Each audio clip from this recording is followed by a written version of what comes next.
Ya baik, selamat malam sahabat media Indonesia. Kita berjumpa lagi dalam program rutin kita, ini The Journalist on Duty. Saya senang sekali bisa menyapa para sahabat sekalian di akhir pekan ini. Harapannya tentu saja teman-teman semua tetap sehat. Pandemi COVID-19 masih menjadi perhatian kita bersama secara nasional. Tentu harapannya agar kita betul-betul di situasi-situasi ini tetap mematuhi apa yang menjadi himbauan dan arahan dari pemerintah. Karena toh ini menyangkut kebaikan dan kepentingan kita bersama sebagai bangsa. Nah teman-teman, di akhir pekan ini biasanya Jurnalis on Duty hadir di awal pekan, tetapi kami mencoba sesuatu yang baru untuk coba berbicara juga, menyapa teman-teman sahabat media Indonesia di akhir pekan ini begitu. Nah tentu seperti yang mungkin beberapa sahabat media Indonesia yang sudah notice, kira-kira apa yang menjadi perbincangan kita pada malam hari ini. Tapi sebelumnya ini, ya terima kasih sudah banyak sekali ya yang bergabung sahabat media Indonesia dari seluruh penjuru tanah air. Boleh juga mention di bawah teman-teman dari mana. Hai Tambunan, ada Merli 20, selamat malam. Boleh mention di bawah komentar teman-teman dari mana, nanti biar kita sapa satu persatu begitu ya. Ya, ini teman-teman, ya Bang Widi, ada Ekonur 2080, ya selamat malam semuanya, senang sekali ya. Teman-teman, aduh ada dari Kupang, dari NTT Sumba, ya wah selamat malam jauh ya. Ini ada teman-teman dari Sumba, pulau yang sangat indah. Ini ada juga dari Kupang, ada dari Tegal, dan ya saya tidak bisa menyebut satu persatu. Teman-teman semua ada dari Medan juga, Sumatera Utara, terima kasih. Dari Ambon, wah luar biasa, dari Maumere. Oke baik teman-teman semuanya, luar biasa. Kita dengan semangat yang sama, saya ingin menyapa sekali lagi. Jadi kalau mungkin ada teman-teman yang sudah notice, kalau yang menjadi topik perbincangan kita pada malam hari ini di akhir pekan ini sedikit menyita perhatian begitu ya.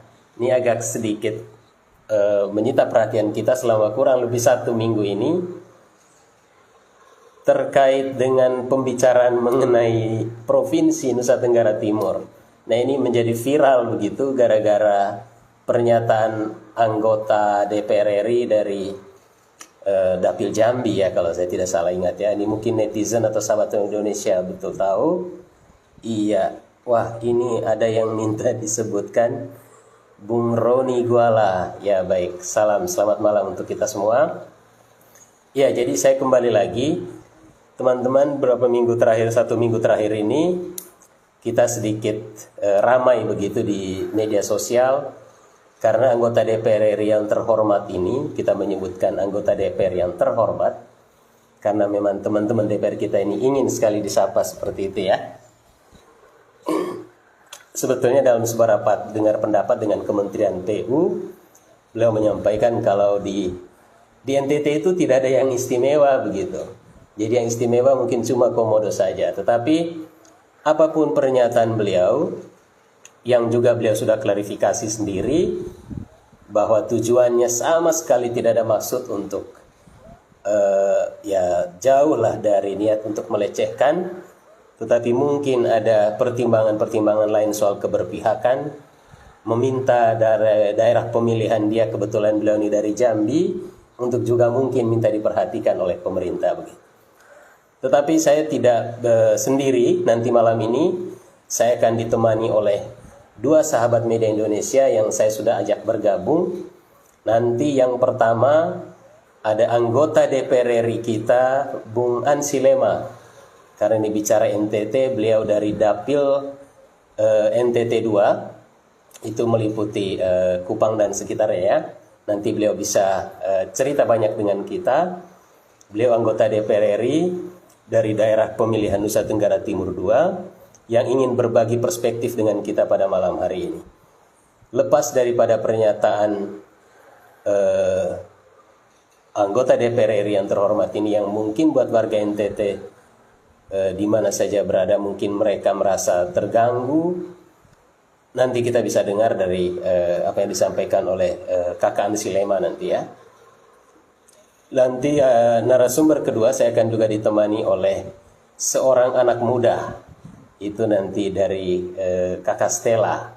Jadi nanti beliau juga akan menemani kita, seorang anak muda NTT yang berprestasi. Nanti kita bisa dengar juga dari beliau apa yang menjadi perspektif mereka terkait soal ini. Ya, saya tidak sabar lagi untuk bisa menerima kakak kita, Kakak Ansi Lema, untuk bergabung bersama kita pada malam hari ini. Ya. Saya tunggu. Baik. Iya, wah, luar biasa. Kakak Ansi, selamat malam. Selamat malam, Brother Thomas. Selamat malam semua teman-teman Luar biasa. di Indonesia. Ya, ini ada dari Waingapu nih Kakak Ansi, ada dari Bajawa. Tadi ada teman-teman juga dari Medan, Ambon, ini seluruh Indonesia. Memang kita bicara tentang NTT malam hari ini. Ada Kupang juga, iya, Bung Franky. Iya, selamat malam. Ini teman-temannya Bung Angsi juga udah banyak bergabung ini ya. Terima kasih sekali. Iya, Kakak Ansi. Jadi saya menyapa aja ini Kakak Ansi Lema, seorang politisi muda yang menurut saya sedang naik daun di DPR RI pada periode pertama, tapi kelihatan keberpihakan beliau. Ini terima kasih Kakak Ansi, hormat untuk segala perjuangan dan inisiatif selama ini ya. Nah, kita agak dikejutkan begini, ini publik NTT marah besar begitu. Ini gara-gara pernyataan dari rekan Bung Ansi begitu. Tetapi sebelum saya jauh ke situ, mungkin juga Kakak Ansi sudah bicara secara pribadi dan beliau. Di balik pernyataan dia itu sebenarnya apa sebetulnya yang mau disampaikan oleh kawan Bang Ansi ini begitu, ketika dia kok menyampaikan bahwa di NTT itu sebetulnya tidak ada yang istimewa ya cuma komodo saja begitu. Itu gimana kira-kira Kakak Ansi? Silakan. Ya, Brother Thomas, sebelum mulai saya ingin menyapa semua teman-teman di Indonesia dan juga semua yang terlibat dalam obrolan malam hari ini, saudara semua di Nusa Tenggara Timur. Selamat malam, salam sejahtera.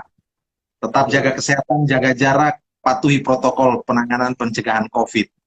Baik, saya belum bertemu dengan Bang Bakri, tetapi saya mengenal beliau.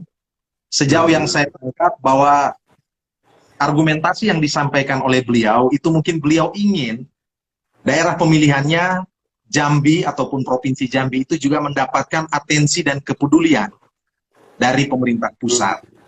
Nah, persoalannya adalah kemudian menyebut-nyebut nama NTT dan kemudian membandingkan NTT seolah-olah NTT itu disimplifikasi sekedar sebagai yang memiliki komodo saja. Padahal NTT ini memiliki banyak sekali potensi alam yang merupakan kekayaan pariwisata yang mungkin pada pun juga belum tahu. Paling tahunya cuma komodo saja. Komodo saja, iya. Tapi di balik pernyataan itu Kakak Ansi, coba menangkap apa begitu? Ini ada seorang anggota DPR, selain daripada soal kecemburuan tadi, kelihatannya ada yang mengatakan ya memang mainnya kurang jauh nih beliau sampai kemudian ini ada yang membuli banyak begitu di media sosial ya. Ini ada persoalan apa? Ini NTT aja yang memang sebegitu terlupakan mungkin selama ini, begitu NTT menjadi perhatian pemerintah pusat jadi kaget begitu orang atau gimana? Ya, NTT itu bagi saya the masterpiece of God. Itu karya agung Tuhan. Ya, yang memang terlahir dianugerahi berbagai potensi alam yang luar biasa.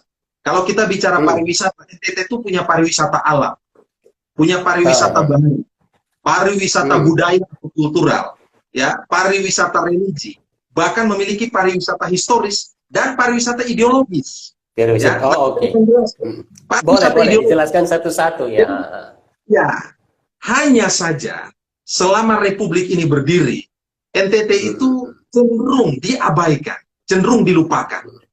Tidak hanya NTT, ya kawasan timur Indonesia, Papua, Maluku, dan sebagainya, yang sebenarnya memiliki eksotisme, keindahan alam yang luar biasa, ya baik di atas tanah, di bawah tanah, ya di atas permukaan laut, bahkan di bawah laut, itu luar biasa. Siap, betul, sepakat. Kepemimpinan Presiden Joko Widodo ini, beliau membuka mata ya Indonesia bahwa harus dimulai dari pinggiran, dari periferi, pinggiran timur Indonesia. Bos, kalau bicara indahnya alam atau wisata, mohon maaf, jangan lawan timur Indonesia deh. Ya. Kalau bicara Taman Nasional Komodo, itu yang ada di sana bukan sekedar komodo, tetapi gugusan pulau-pulau. Ada Pulau Rinca, Pulau Padang, ya, ada Pulau Nawa, ada Pink Beach, dan bahkan yang mungkin belum banyak orang tahu, ya, keindahan bawah lautnya, ya, gugusan komodo itu membuat wisatawan domestik dan mancanegara itu bisa sampai 2-3 minggu berdiam di Labuan Bajo itu. Kenapa? Karena mereka bisa menemukan begitu indahnya pariwisata di bawah laut ini.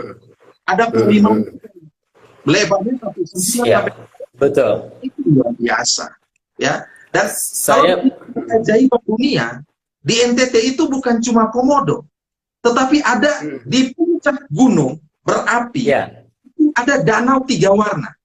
Dan danau 3 warna di Kabupaten Ende, ya. Kabupaten Ende, Danau Kelimutu, ya.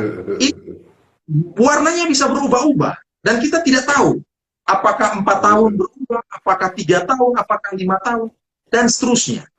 Kalau bicara NTT mengenai pariwisata, saya sebut saja, kita bicara Flores, mulai dari Komodo, Wairebo, gugusan 17 pulau, ya, Ende, ya, tadi yang saya katakan Kelimutu, bahkan di ujung timur ada Lamalera, ada perburuan ikan paus, ada Bena, ya, dan seterusnya, ada banyak. Kita pindah ke Pulau Sumba. Sumba ini dinobatkan oleh banyak lembaga pariwisata di dunia sebagai salah satu pulau terindah. Saking indahnya, hampir ya mayoritas selebrita Indonesia, ya, terakhir Luna Maya, Ahmad, dan lain-lain, ya, Ririn Ekawati yang barusan menikah, itu melakukan prosesi lamarannya itu di Pulau Sumba. Di Pulau Sumba, betul. Itu sebuah pulau terindah di dunia itu, betul. Ya, dan di sana ada Niwatu, resort terbaik di dunia. Ya, kalau Sumba itu di Sumba Timur itu ada padang savana yang indah. Jadi bicara Sumba itu bicara padang savana. Ya, betul. Ya, bicara pariwisata baharinya luar biasa. Yang udah itu Sumba. Belum kita bicara Alor, Bos. Ada dugong di sana. Ya, ada lumba-lumba. Saya kalau dengar begini saja Kakak Ansi, sebetulnya saya sendiri ya, ini karena belum hampir semua ke beberapa titik itu, tetapi kemudian memang menangkap dan sudah begitu banyak diceritakan oleh banyak orang. Bicara Sumba, bicara kuda sandalwoodnya dan segala macam. Lebih daripada orang bicara tentang komodo yang memang mungkin terlalu sering dibicarakan hari-hari ini. Tapi ada destinasi wisata kita yang luar biasa. Saya sedikit mencatat saja sebetulnya kalau dari data BPS itu tidak kurang dari 1.378 destinasi wisata di Nusa Tenggara Timur itu. Ini kan sesuatu yang luar biasa sebetulnya. Ya, Bro Thomas, NTT itu provinsi kepulauan. Ya, ada sejumlah pulau besar seperti Timor, Sumba, Rote, Alor, ya, Lembata, itu pulau-pulau besar. Tapi total pulau di NTT itu ada 1.192 pulau. Jadi NTT itu 1.192 pulau. NTT ini provinsi yang Tuhan karuniakan dengan alam yang indah. Ya, saya katakan tadi, tidak mungkin belum banyak orang tahu bahwa proklamator Republik Indonesia, Insinyur Soekarno itu pernah diasingkan di publik paling lama 4 tahun, 1934 sampai 1938. Tinggal di Ende di kampung bapak saya. Di sana Bung Karno itu sangat reflektif, sangat kontemplatif, tinggal bersama haji-haji Muslim, bergaul bersama tokoh Eropa, dan di sana Bung Karno mendapatkan ilham tentang Pancasila. Bung Karno berpikir, kalau Indonesia merdeka, apa kira-kira dasar negara ini? merenung di bawah pohon syukur sambil melihat Pulau Ende yang begitu indah, eksotik, kemudian mendapat ilham Pancasila. Dan itu yang saya katakan, wisata di NTT itu bukan sekedar wisata historis, tetapi wisata ideologis. Ya, wisata ideologis. Ada juga wisata ideologis, betul. Wisata religi juga ada begitu ya, Bu Ansi ya. Ya betul. Saya membayangkan kalau mendengar penjelasan dan apa yang disampaikan oleh Kakak Ansi pada malam hari ini, itu mungkin temannya Bung Ansi itu merasa terheran-heran begitu ya. Dan tapi memang kalau teman-teman di media sosial ini kan sesekali perlu membawa begitu beliau ke sana begitu. Tapi lepas saya belum sempat ketemu beliau. Mungkin nanti saya perlu memberikan beliau pengumuman yang eksotik dan indah. Iya. Untuk memuaskan juga nih teman-teman, ini banyak sekali komentar sahabat media Indonesia ini. Ya, dia ada Manggarai Timur, ada juga Komodo dan bunga terat yang sangat indah seperti ya. Teman-teman sahabat media Indonesia, semua testimoni dari teman-teman ini luar biasa untuk bisa menyampaikan betapa indah dan betapa banyak sebetulnya potensi yang ada di Nusa Tenggara Timur. Tadi ada hal yang menarik sebagai seorang politisi Kakak Ansi dari Dapil Nusa Tenggara Timur. Kakak Ansi bicara soal keberpihakan dari pemerintah pusat. Ini ada filosofi apa sebetulnya di balik keberpihakan yang begitu besar dari pemerintah pusat saat ini untuk provinsi Nusa Tenggara Timur itu? Sekurang-kurangnya di bawah pemerintahan Presiden Jokowi ini. Ya, Presiden Joko Widodo itu presidennya rakyat yang muncul dari grassroots. Dan beliau adalah kader tulen PDI Perjuangan. Beliau diingatkan oleh Ketua Umum DPP PDI Perjuangan Ibu Mega, Pak Jokowi, membangun ini harus dari pinggiran. Kalau dulu yang disebut pinggiran itu periferal, marginal, dan dianggap jauh dari pusat kekuasaan, di era Presiden Jokowi, beliau memutar paradigma pembangunan. Beliau mulai membangun dari Papua, ada Trans Papua dan sebagainya. Beliau mulai membangun dari Maluku dan Maluku Utara, ada lumbung ikan yang luar biasa. Ya, beliau kemudian membangun NTT, ya, infrastruktur dan segala macam. Nah, ini menunjukkan keberpihakan beliau kepada voice of the voiceless yang selama ini mungkin sekali terabaikan itu Thomas. Ya, nanti 2022 itu NTT G20 itu akan dilakukan di NTT, ya, di Labuan Bajo. Karena memang ini bagian dari keberpihakan. Dan sebagai anggota DPR, saya selalu mengatakan saya ini adalah sang juru bicara, penyambung lidah rakyat NTT dengan Jakarta. Ya, saya harus bisa menjelaskan kebutuhan sehingga kemudian NTT itu mendapatkan atensi, kepedulian, dan keberpihakan yang kuat dalam proses pembangunan nasional ini. Nah, karena itu terus terang saya dan juga masyarakat NTT sangat kecewa kalau kemudian ada yang mengatakan NTT tidak penting di Republik ini atau biasa-biasa saja, dan bahaya kalau itu berdampak pada distribusi dan penganggaran dalam proses pembangunan. Ya, terus setiap di rapat itu kita selalu bicara bahwa NTT ini penting buat Republik ini. Ya, saya katakan tadi bahwa NTT ini juga merupakan rahim yang subur bagi ilham munculnya atau lahir Pancasila. Kira-kira begitu. Ya, siap. Oke, Kakak Ansi, terima kasih sekali. Jadi di tengah kemewahannya, the masterpiece of God-nya NTT seperti kata Bung Ansi tadi, tentu kita berharap untuk sama-sama menjaga begitu the masterpiece of God ini supaya tetap lestari.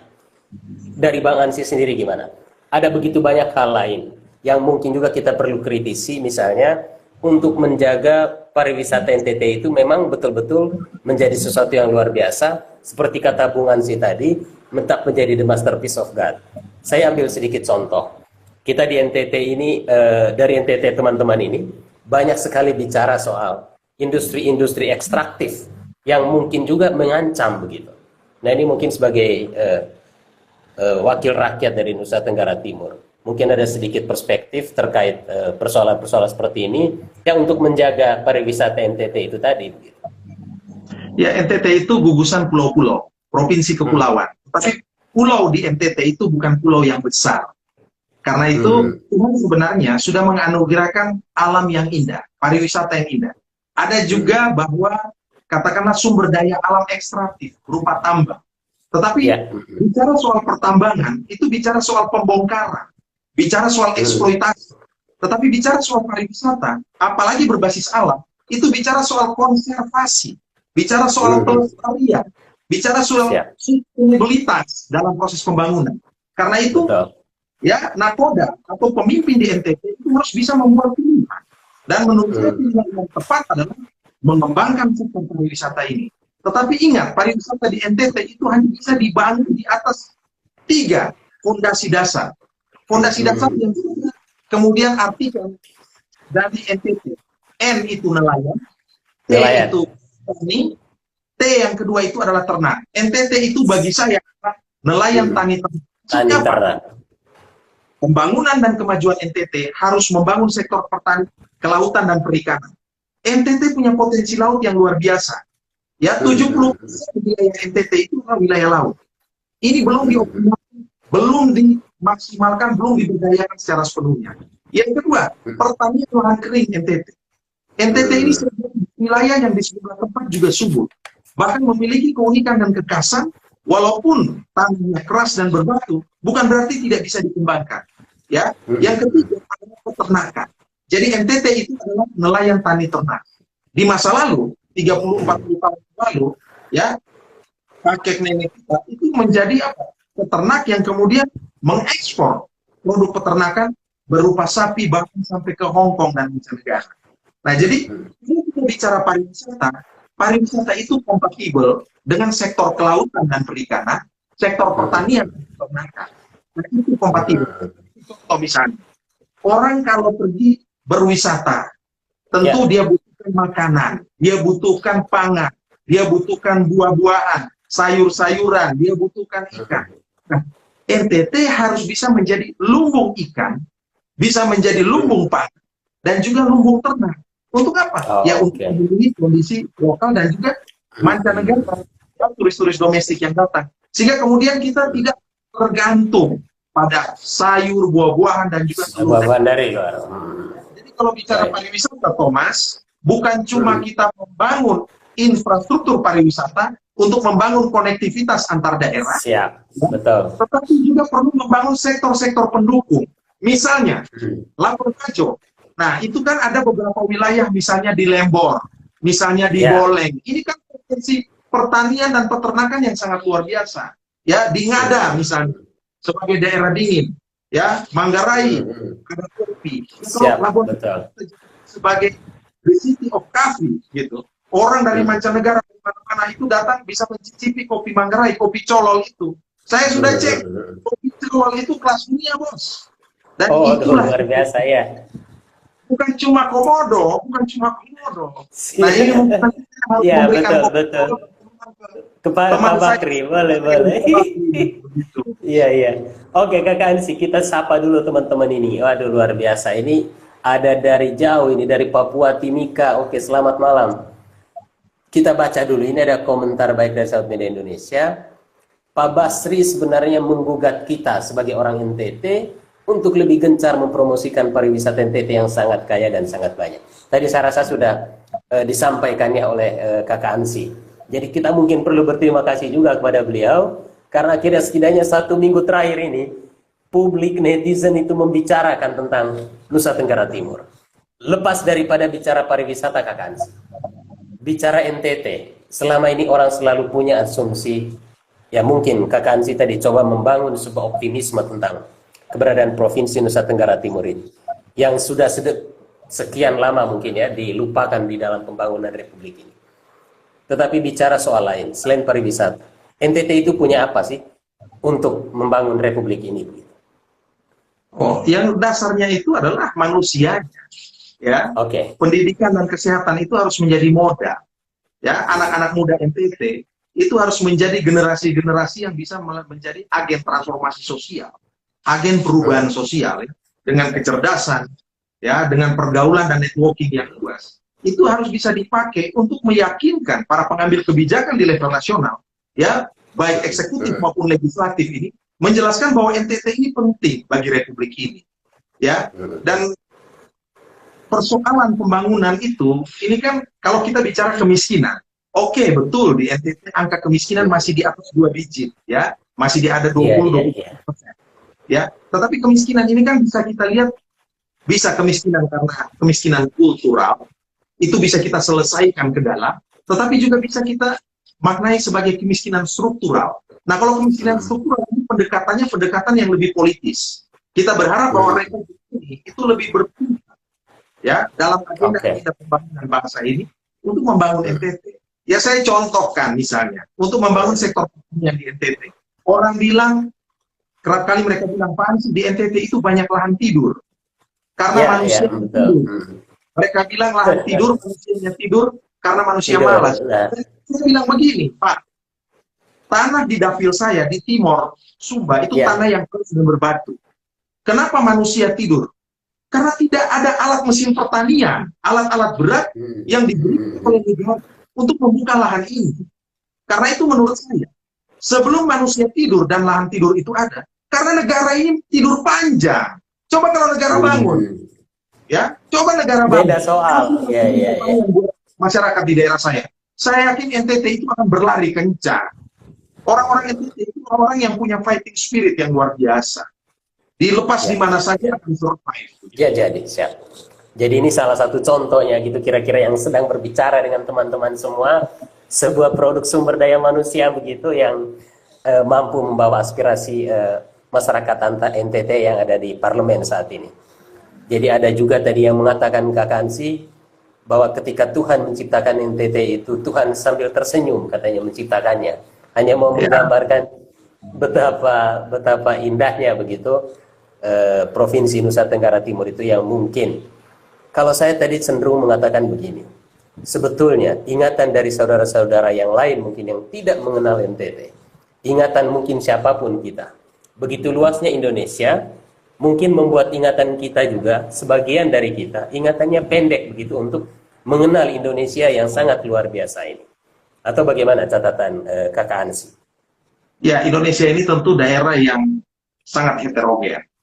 Etnik, agama, budaya, potensinya, iklimnya, dan seterusnya. Setiap daerah itu memiliki keunikan dan kekhasan tertentu.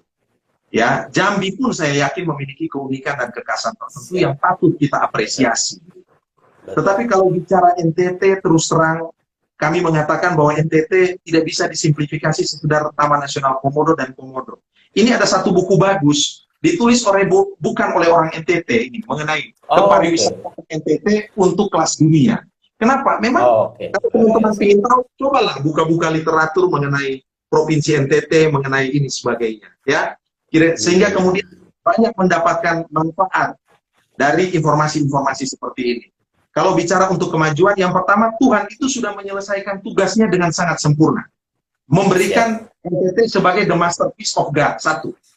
Yang kedua, tugas para pemimpin, baik pemimpin nasional maupun pemimpin lokal, untuk bisa membangun sebuah tata kelola pariwisata dan pemerintahan yang bagus. Sehingga kemudian orang ke NTT itu bukan sekedar melihat alam yang indah, tetapi orang juga melihat kota-kota yang tertata baik, apik, cantik, dan rapi. Ya, orang kemudian pergi ke restoran yang sangat representatif. Ya, untuk infrastruktur yang mulus. Ya, tidak kemudian orang pergi berpindah dari satu destinasi ke destinasi yang lain, orang NTT bilang, aduh, pinggang kita mau patah. Nah, jangan. Ya, infrastruktur, ya. Ini penting, Thomas, yang seperti saya katakan tadi, penting infrastruktur itu untuk selain membuka isolasi wilayah, juga untuk membangun konektivitas. Nah, kalau kita fokusan Flores, mulai dari barat, Taman Nasional Komodo, sampai timur di Lampung, pindah ke Pulau Alor, itu ada dugong dan lain-lain. Pindah lagi ke Pulau ini menjadi karakter event yang keren.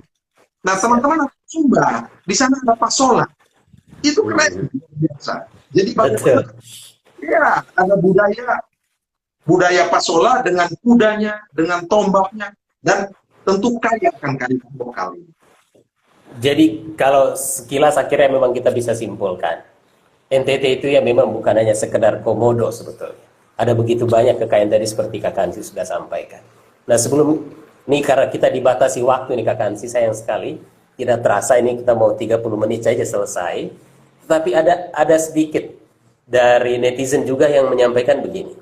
Mungkin karena kita terlalu bicara pariwisata NTT, terlalu Labuan Bajo sentris, ada juga pendapat seperti itu. Sehingga kemudian sampai kemudian masyarakat Indonesia lupa, kita punya Sumba, kita punya tempat-tempat yang lain begitu. Karena mungkin selama berapa tahun terakhir ini, seolah-olah Labuan Bajo, bicara NTT Labuan Bajo. Ini dari sisi daya dukung anggaran. Apakah perlu mempropos, terutama dari Kak Hansi sendiri, agar sektor-sektor pariwisata yang lain di NTT itu juga diperhatikan oleh pemerintah pusat. Selain bicara Labuan Bajo misalnya. Ya tentu saja, ya Labuan Bajo itu harus kita anggap sebagai role model, sebagai contoh, ya, yang bisa menjadi rujukan bagi pengembangan pariwisata di Nusa Tenggara Timur ataupun juga di daerah yang lain.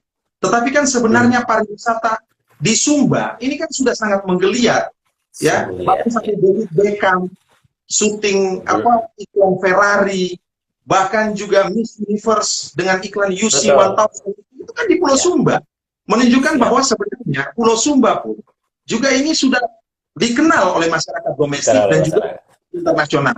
Bahkan di Rote itu ada Pantai Nembrala, itu tempat selancar yang paling top, ya. Saya kira urutan kedua di dunia. Nah, tinggal bagaimana ini dikemas secara baik dengan inovasi dan inovasi yang baik, sehingga kemudian tidak terkesan bahwa bicara pariwisata di NTT itu sekedar Labuan Bajo. Saya melihat Labuan Bajo itu sekedar sebagai suatu pilot project, ya, sebagai model yang kemudian ini akan menular. Bicara Labuan Bajo, di sana kan ada BOP, Badan Otorita Pariwisata, ya, Flores Labuan Bajo. Tetapi menurut saya ini harus bisa mengcover, ya, secara holistik yang menyangkut juga sampai kepada Alor, Sumba, Timor, Rote, Sabu, Lembata, dan seterusnya. Saya kira demikian, Thomas. Baik. Oke, Kakak Hansi luar biasa. Terima kasih, sahabat media Indonesia. Apresiasi kita sekali lagi buat perspektif, sharing pengalaman dari politisi muda kita, Kakak Yohanes Franciscus Lema, anggota Komisi 4 DPR RI dari fraksi PDI Perjuangan. Merdeka, Kakak Hansi. Merdeka, terima kasih teman-teman semua. Oke, selamat malam, siap. teruslah mencintai NTT dan mempromosikan NTT. Baik, oke. Selamat malam, Kakak. Ya. Malam.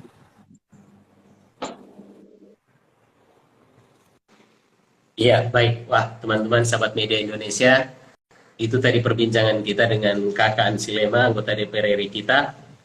Tak kurang kita mengapresiasi. Ini beliau menyampaikan gamblang fakta-fakta betapa kayanya Nusa Tenggara Timur begitu, yaitu bicara dari salah satu sisi bicara tentang pariwisata. Nah, kita undang lagi sahabat media Indonesia yang ingin berbagi perspektif dengan kita, seorang anak muda cantik, tentu asal negara Nusa Tenggara Timur. Kita terima beliau yang mau bergabung bersama kita. Iya.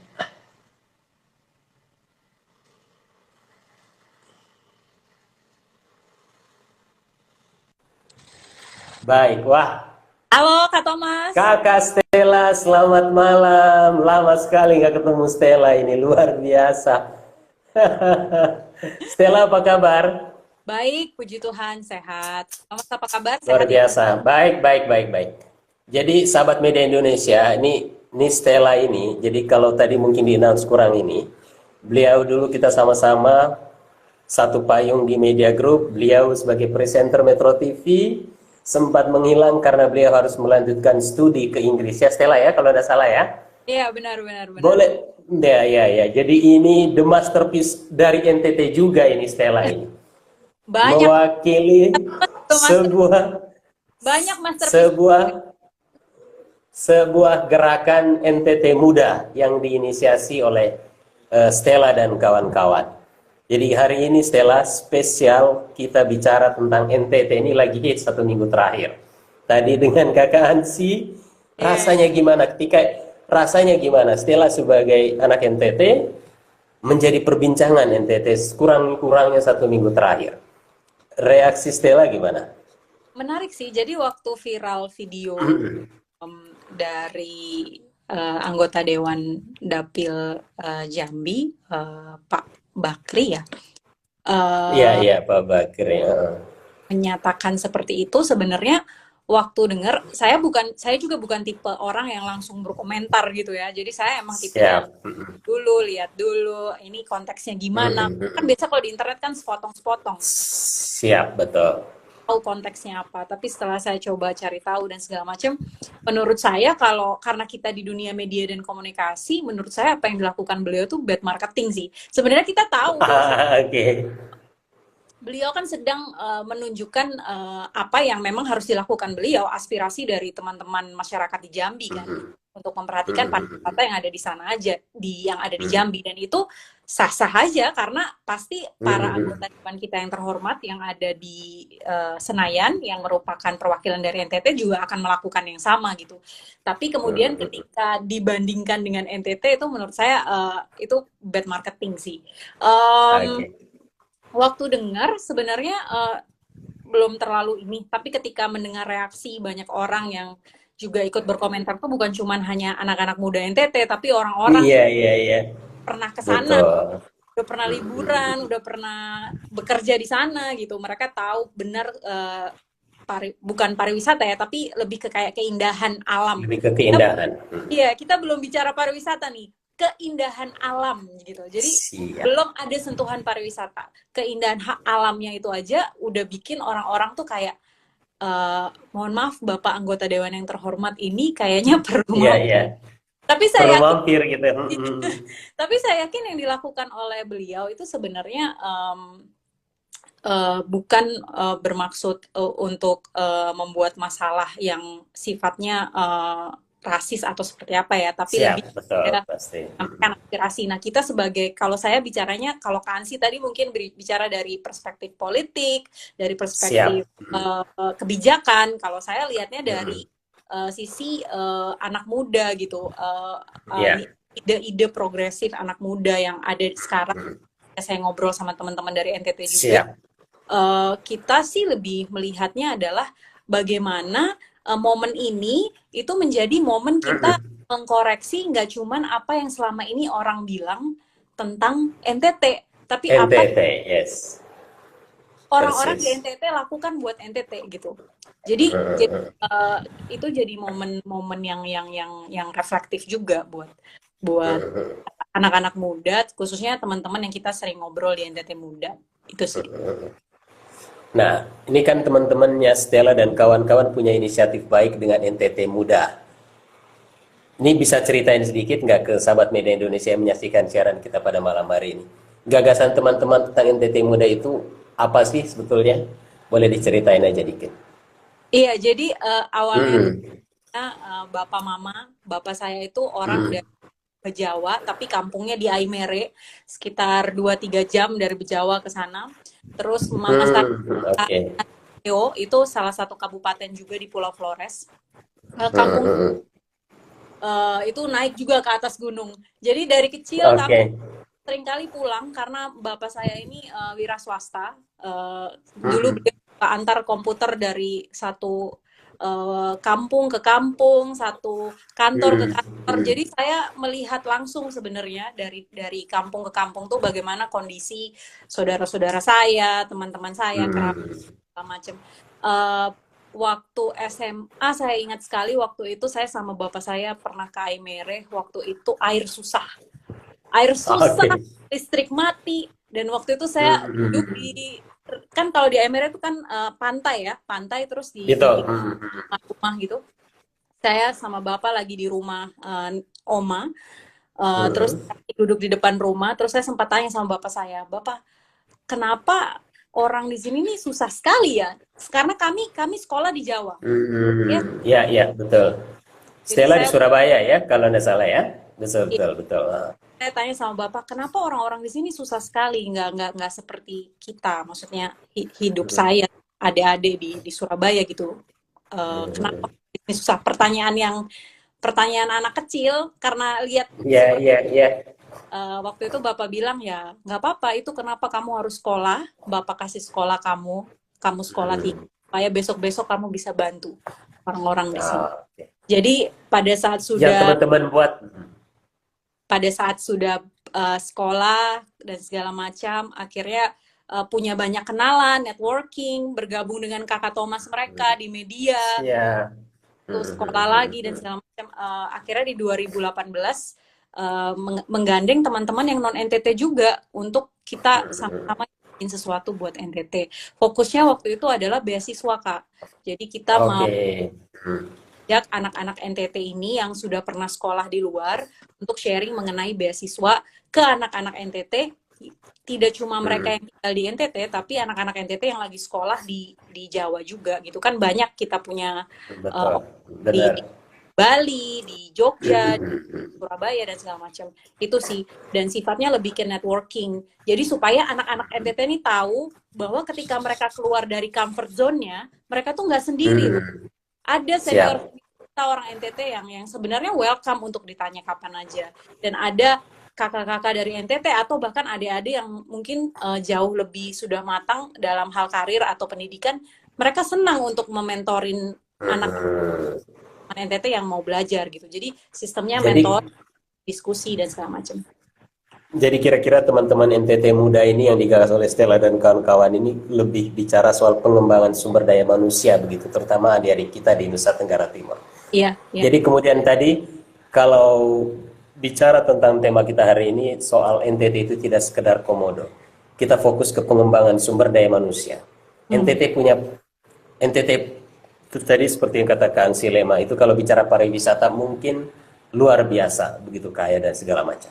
Tapi untuk menopang pariwisata yang luar biasa itu tentu butuh hal-hal lain begitu.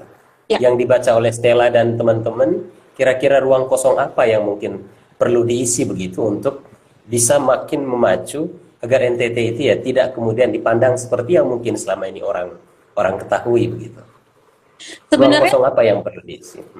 sebenarnya kalau lihat apa yang terjadi di NTT itu bukan NTT, we are not alone gitu. Ada pulau-pulau lain yang juga mengalami hal yang sama seperti kita. Itu tadi Kak Ansis juga sudah menyinggung bahwa permasalahan di Indonesia Timur ini kita tidak bisa lihat istilahnya tuh one size fits all gitu. Jadi tidak bisa hanya dari karena ini kan sudah sangat terstruktur. Apa yang terjadi di Indonesia Timur, khususnya di NTT, itu bukan baru terjadi sekarang. Bukan baru sekarang anak muda melek terus ngomong NTT seperti ini, kok masih seperti ini gitu. Itu sudah dari zaman dulu. Orang tua Ya, saya, betul. zaman opa-oma kita juga pasti sudah pernah mengutarakan kenapa NTT seperti ini gitu. Mungkin ruang yang harus digunakan sekarang, saya sebenarnya juga sudah banyak melihat beberapa hal yang dilakukan baik oleh pemerintah pusat, pemerintah daerah, kemudian juga dari anggota-anggota dewan yang selama ini bekerja. Jadi teman-teman yang muda-muda ini juga jangan cuman sebelah mata kayak pemerintah nih nggak ngapa-ngapain apa segala macam. Ya, betul. Coba cari tahu juga gitu kan, sekarang dengan adanya internet banyak sekali informasi yang bisa kita dapatkan. Apa yang dilakukan oleh pemerintah pusat, kita mulai belajar apa sih pemerintah pusat itu tugasnya, sampai sejauh mana sih mereka bisa mengintervensi yang ada apa, pemerintah kabupaten kota itu kerjanya ngapain, anggota DPR mulai dari yang pusat, provinsi, kabupaten tuh ngapain gitu, sehingga ketika ada keluhan di daerah kita tahu mengeluhnya ke siapa gitu. Kan nggak mungkin semuanya kita keluhkan misalnya DPR RI, atau kita semua keluhkan ke presiden. Padahal sebenarnya itu merupakan bagian dari tanggung jawab kabupaten atau pemerintah provinsi atau bahkan anggota DPRD. Jadi mulai mengedukasi diri sendiri, itu juga yang kita lakukan di NTT Muda sih. Selain itu juga jaringan internet. Sebenarnya sudah banyak hal yang dilakukan oleh beberapa tokoh dan juga ya baik yang di DPR maupun yang di pemerintah untuk misalnya memberikan bantuan BTS untuk memberikan jaringan internet, kemudian pendidikan literasi itu juga selalu dilakukan. Tapi itu kan menurut saya hal-hal yang selama ini tuh saya lihatnya masih sifatnya seremonial. Jadi kayak di sini ditaruh BTS segini gitu, atau misalnya yang literasi ada jumlahnya segini, tapi kebijakannya tuh tidak punya ukuran seperti misalnya outputnya apa, outcome-nya apa. Jadi kalau kita sebuah kebijakan kan ketika kita mengevaluasi kan kita nggak kita misalnya kita nggak cuma sebatas output, misalnya 500 siswa ikut literasi digital gitu. Tapi kita juga harus telusuri sampai ke outcome-nya. Outcome-nya apa nih? Oh, anak-anak jadi mengerti cara mengoperasikan aplikasi ruang guru misalnya, atau aplikasi pendidikan gitu. Jadi harus diukur sampai gitu. Jadi saya melihatnya selama ini sih masih tahap seremonial. Jadi oke, yang segini ikut, selesai, masuk ke media, Selesai ya. NTT udah maju nih. Padahal sebenarnya Oke, pada ya. Tidak diukur dari situ. iya, itu sih Ya, yang baik, sahabat media Indonesia ya. Jadi teman-teman ini Stella ini kalau kita tadi lihat komentar dari teman-teman ini Stella banyak yang penasaran rupanya nih sama Stella juga nih. Jadi biar bukan saya yang menjawab, mungkin Stella menceritakan sedikit kegiatan Stella setelah mungkin ya, jadi setelah selepas SMA bicara karir dan segala macam sampai kemudian saat ini. Itu aktivitas Stella apa saja biar sahabat media Indonesia yang menyaksikan ini juga tahu siapa sebetulnya Stella Nau ini sebenarnya begitu. Boleh Stella, silakan. ya. Jadi nama saya tuh nama lengkapnya Maria Stella Clarissa Nau. Jadi orang-orang suka kalau salah panggil tuh Nau. Padahal sebenarnya harusnya kalau orang kita bilangnya Nau. Jadi Maria Stella. Nau, oke. Bapak saya tadi saya sudah bilang bapak saya tuh orang dari kami Kampung Aimere di Malapedo, Mamudu, Nagekeo. Kami lahir besar Surabaya. Saya sampai SMA di Surabaya. Kemudian kuliah di Parahyangan Bandung, ambil hubungan internasional.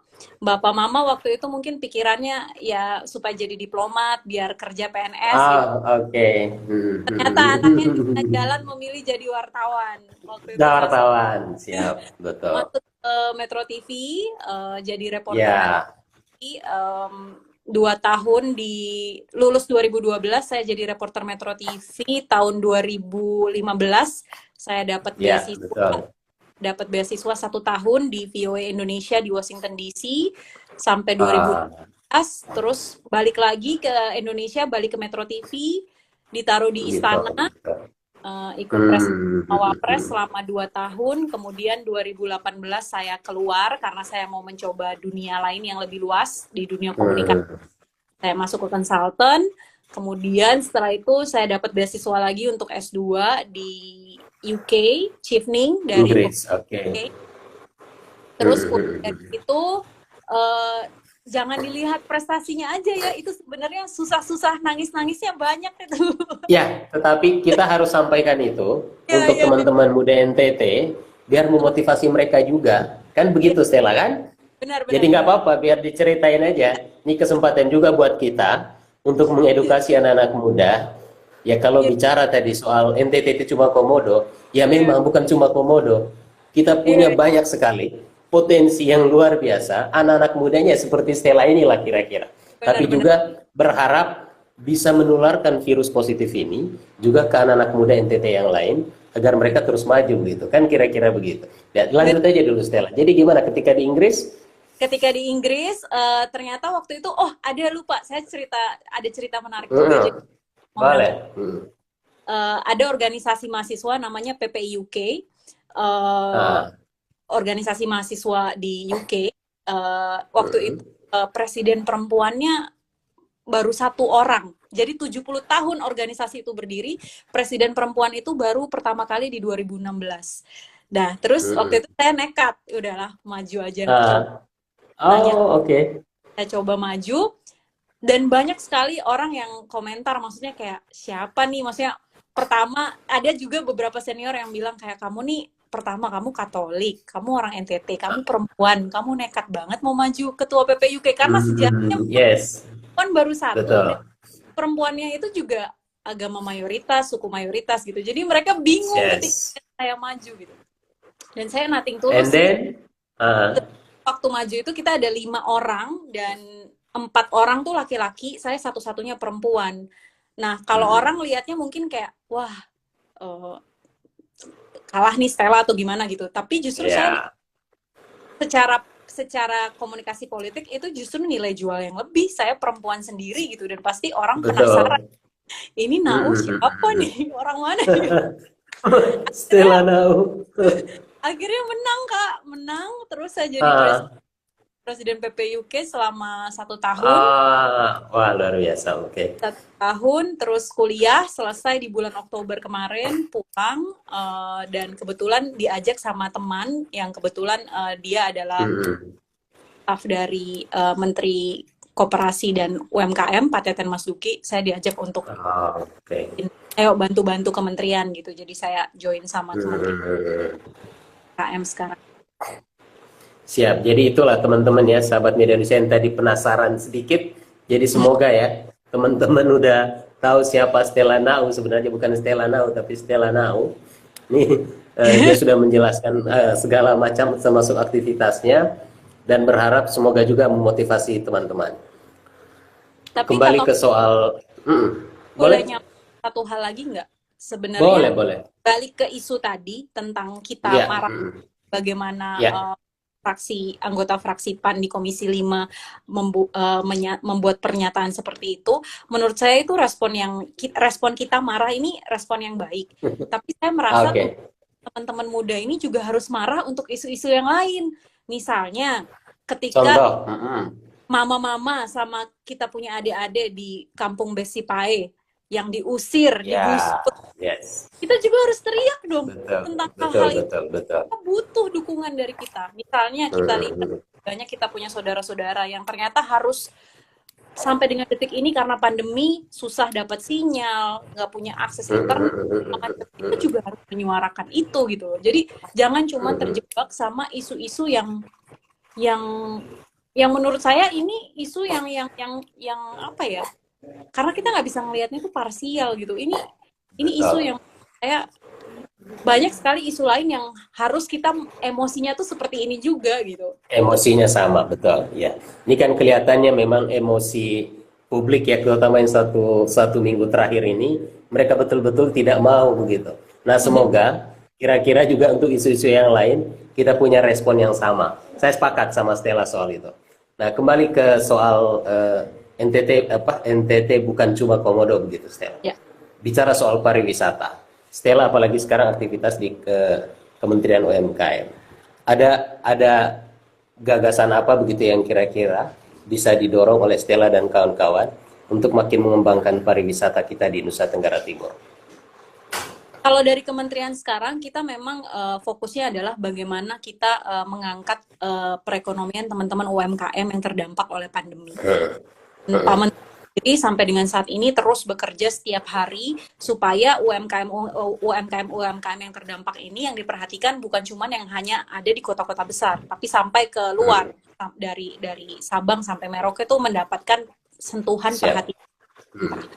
Dan UMKM ini sendiri tuh potensinya besar. Stella juga baru sadar ketika masuk dan melihat langsung gitu bahwa ternyata 90% perekonomian kita itu didukung sama UMKM, yang mana UMKM itu UMKM mikro dan kecil gitu. Jadi dan itu karakter UMKM yang ada di kita. Nah, kalau bicara misalnya NTT sendiri dengan tempat wisata yang seperti itu, Kak Thomas bisa bayangkan nggak sih berapa UMKM yang bisa kita fasilitasi, UMKM yang bisa kita berdayakan di daerah-daerah wisata itu gitu.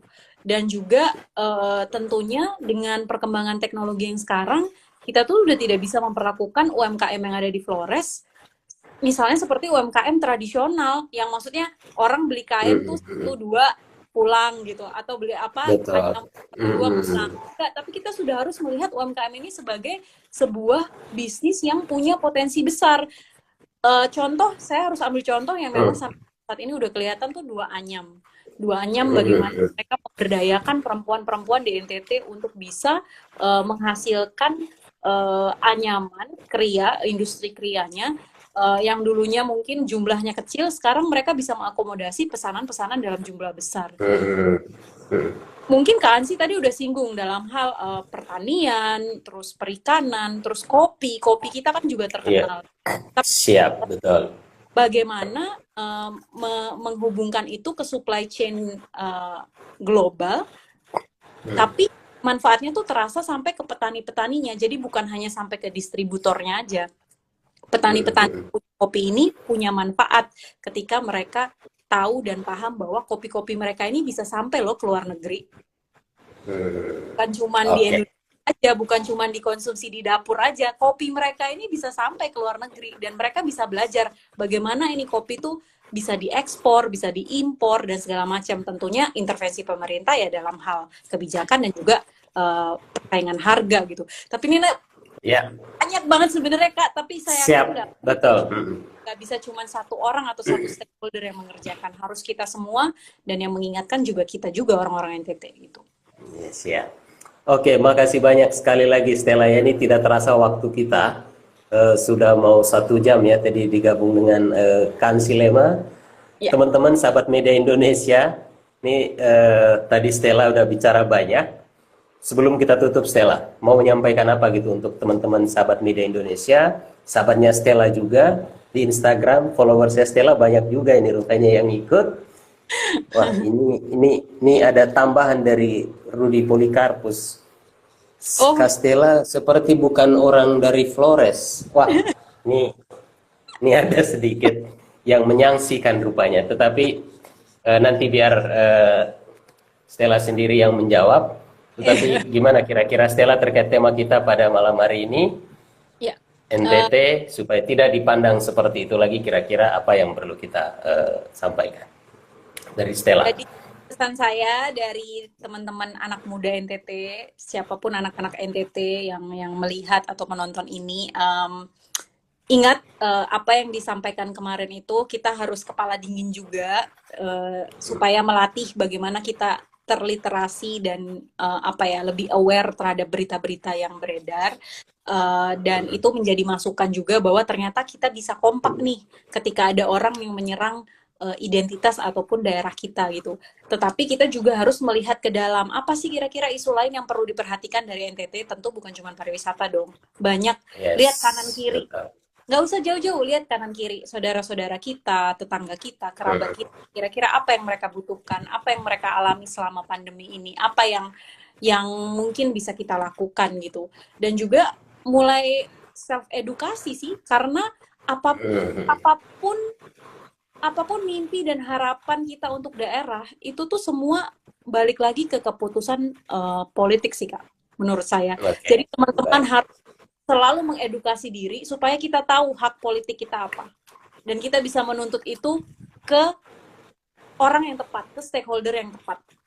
Kalau ada masalah di daerah, bentuk komunitas muda kecil-kecil masing-masing. Dan mulai saling diskusi, belajar kira-kira ini kita harus tuntutnya ke siapa? Ke DPRD kah? Ke Bupati kah? Ke Pemprov kah? Atau ke mana? Jangan pernah lelah buat belajar sih intinya. Kita harus tahu hak-hak kita apa dan kita harus terus bantu satu sama lain orang NTT. Oke, siap. Thank you Stella, sukses untuk Stella dan karirnya yang ke depan. Salam untuk sahabat-sahabat Stella yang juga mengikuti siaran ini, sahabat media Indonesia. Terima kasih Stella ya. Terima kasih Kak Sukses, Thomas. Tuhan, ya Tuhan berkati. Ya. Bye.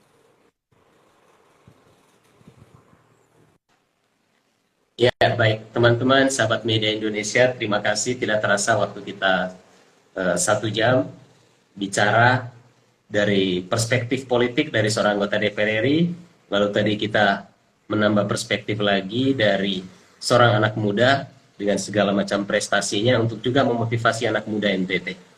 Jadi kalau tadi memang kita sepakat, bicara NTT ya tidak hanya sekedar komodo, seperti yang dikatakan oleh anggota DPR yang terhormat itu.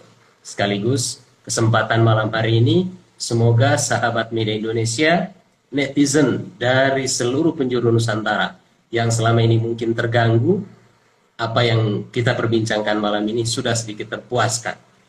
Karena kita ingin menunjukkan bahwa Provinsi Nusa Tenggara Timur yang dikatakan oleh anggota DPR yang terhormat itu ya tidak seperti itulah kira-kira faktanya. Apa yang disampaikan oleh Kakak Ansilema, NTT itu the masterpiece of God. Ada juga yang mengatakan tadi bahwa ketika Tuhan menciptakan NTT, Tuhan sambil tersenyum. Katanya ini hal-hal yang kemudian membuat kita harus kembali untuk mengatakan bahwa memang ya Nusa Tenggara Timur itu sesuatu yang memiliki keistimewaan, tetapi juga tadi ada catatan. Semoga juga kita tidak hanya sekedar reaktif dengan isu-isu seperti ini. Ada begitu banyak persoalan di Nusa Tenggara Timur persoalan sumber daya manusia, persoalan kemiskinan, persoalan kerusakan alam, persoalan-persoalan sosial lain yang juga butuh reaksi dan komitmen dari teman-teman sahabat-sahabat semuanya. Saya pikir itu obrolan kita pada malam hari ini. Saya akhiri dulu, teman-teman sekalian. Terima kasih sudah bersabar dengan kami dalam perbincangan di Instagram Live Media Indonesia dalam program The Journalist on Duty. Tak henti-hentinya kami mengingatkan teman-teman, sahabat semua, di mana saja teman-teman berada, untuk tetap mematuhi protokol kesehatan dengan 3M, rajin mencuci tangan, menjaga jarak, dan tetap memakai masker. Oke teman-teman semuanya, selamat malam, sampai jumpa, salam sehat selalu untuk kita semua. Terima kasih.